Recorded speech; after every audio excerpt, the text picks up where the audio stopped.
Most people are fine with good enough, and many are happy with fantastic. But not Andy. Nope. The shifter that he has right here is literally the best that I have ever felt in a front wheel drive car. It is notchy, it feels really great, and there is minuscule play. But minuscule is not no play. So today we are replacing the entire thing with this right here, the K-Tuned Billet Shifter. Let's have a look at this. Oh man. Would you look at that? Oh, that looks so beautiful. It's a piece of art. That is some high quality metal work. In here we also have a nice little tool that has all of the Allen keys that we need to adjust it.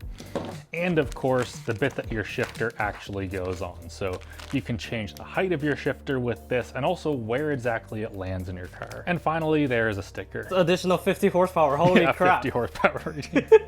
Now we need to remove literally everything that is right here, starting with the shift knob. To do that, you come in here, turn this 90 degrees, and then now we come in here with a 14 millimeter, hold the base, and the shift knob can come off just like that. So this piece of red trim needs to come off, and apparently I just pull. Wow. There we go. I love that almost everything in a car interior you just pull on and it comes off. Again, we just pull up and it comes out. Oh geez, I'm getting more than I wanted. And now we have to unplug a whole bunch of things. Now that's off, and if you don't like the piano black that comes from the factory, now is not a bad time to put some Alcantara around it. I did that and only took like 30 minutes. Nice. Man, your screwdriver is too shiny. It's creating glare. There's our one screw, and now I think all of this can come off. A little bit more plastic. I feel like my problem is that everything's trying to come off. There we go, and continue just pulling on things. More pulling on things. What are you stuck on? Now we get to undo more clips. Okay, all of those stupid clips are undone. And by the way, right now you do not want to turn your car on or it will get really mad that all of this stuff is disconnected. A couple more bolts. I believe these are 8 millimeter, but they also are Phillips, so I'm just doing that. Geez, Andy, we know that you're a bowler because you have a Type S, but you don't have to hit us so hard with the loonies. Oh my God, I have money in there? That's like a burger. Oh, would you look at that? You've got a Civic, 100% confirmed. The history goes on. Now the whole thing just comes right out. And I love working on Hondas so much. Doing something like this in a VW is absolute agony. At this point you might be wondering though, how does a shifter work? Well, in a rear-wheel drive car, or at least any car with a longitudinal engine, the shifter basically just goes directly down into the transmission, which is why cars like a Miata have such incredibly satisfying shifts. In cars with transverse engines though, like most front-wheel drive ones, you have cables that run up to the transmission that's in the front. So when I move from side to side, that moves one of the cables, and back and forward moves the other one, and that's how you change gears. This is why in a lot of front-wheel drive cars, you can have a whole bunch of slop from these cables, although Andy has already installed some solid bushings up front to really help with that. Why do you not want to come out? I love working on cars so much. It's always fun. Never frustrating at all. We get torture and we still do it. Just spread these. Yeah, there we go. All right, we have those cables off and it only took us like 10 minutes to get that one clip out. Oh, absolute butthead. And there we go. Extended cut. Struggling with clips for 40 minutes. Holy frig, we got that off. Yeah, the official instructions said that these are a huge pain in the ass. K-Tuned was right about that one. Now we just need to do 4 10mm bolts and the whole thing should pop out. You know, they're both pretty nice. This one's way nicer. The stock shifter has a Delrin ball inside of a Delrin housing, and as you use it over the years, it will very slowly get some slop in here. The K-Tuned one, on the other hand, has a stainless steel ball inside of a Delrin cage, and you can change the preload on that cage, so if in 2 or 3 years it starts feeling a little bit sloppy, you can just go in there, tighten it down, boom, nice and tight again.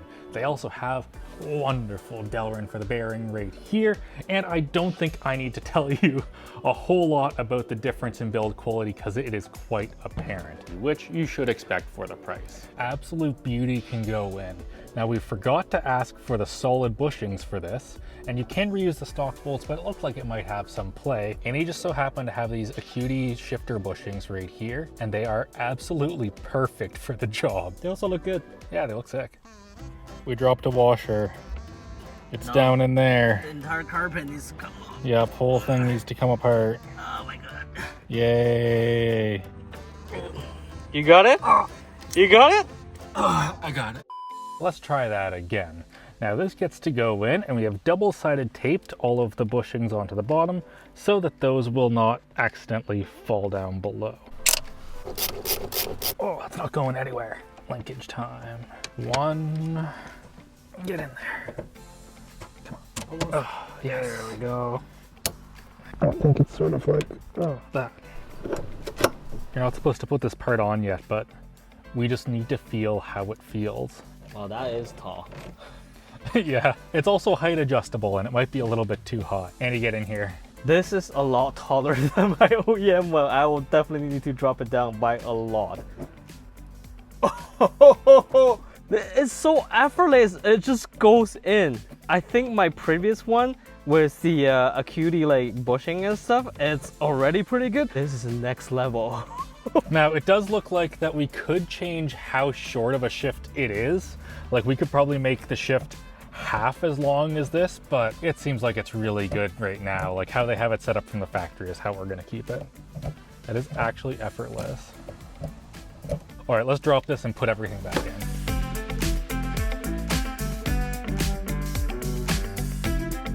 Final piece of trim going in. Now, we decided against using the shift boot because this is absolutely beautiful, but now we have something to discuss, which is a little bit awkward. Andy has a big knob problem, like so many knobs. Dude has knobs on knobs on knobs. So we have to decide which knob we are going to be using for the maiden voyage of this shifter. And it's actually a pretty easy decision because even though K-Tuned sent over a couple of shift knobs that are aluminum, they also sent over one that is stainless steel. Caution, heavy object, can cause muscle strain or back injury. Use lifting aids and proper technique when lifting and installing. Thanks, K-Tuned. Oh, this thing is so heavy. Now, having a heavy shift knob is beneficial because it will make your shifts feel smoother just simply through mass damping. There's more weight up here, which means that anything that happens after it just gets smoothed out a little bit just simply because heavy. A metal shift knob like this also has the benefit that when you're in the summer here, it will be incredibly hot when you first get in your car. K-Tuned right there, just get branded on like a hot day. All right, let's go for a drive. Am I ready? It's finally time. Ah, let's try it. Oh, it just goes right in. So smooth. Let's go drive it. Yeah. I'm so excited. I will now hammer my car because it's above shifter. What? You have to hammer your car. Oh my god, I want to hammer it now. Oh my god. You know, it's pretty hard to describe the feeling, but it feels like the G-Wagon door. One thing we should note is that just because this short shifter is amazing doesn't mean all of them are. Nope. I put one on my Golf and it was ruinous. It ruined the car. It was advertised as shifting like a bolt action rifle, and it did achieve that, and it was terrible for daily driving. But man, like this K-Tuned shifter, it's very clear like which gear you're going in. Since my shifter is slightly taller than the stock one, this is easy. With the weighted like shift knob, it just butter. You wanna try it? Yeah. Let's do it. Pulling over. Oh, I was trying to like do the check, like the neutral check, but like wow. It's so tight that you can't It's even so like tight, move like it. see there's no plate. Okay, if I go into gear, tiny bit, but like this is stiff in the good way. All right, permission to bang gears. Oh yeah. Hondas! Oh man. My least controversial take, the Type S is such a sick car. That is the best shifter I've ever felt. Yeah, pretty You much. can be so fast. Let's go! Oh, it's so great. It's such a joy to downshift now. One small bonus for the end of this video is K-Tuned also sent over their dip stick. This thing is aluminum, it is anodized, it also is magnetic. Oh, Ooh. that's satisfaction. Is this required in the slightest? No, but Honda boys absolutely love to dress up their engines. Oh, that looks great. Just like it would be great if you subscribe to our Patreon down below. That is the single best way to support us, and that will allow us to continue making videos like this one. Also make sure to hit like, get subscribed, and have a great old day. See you in the next one.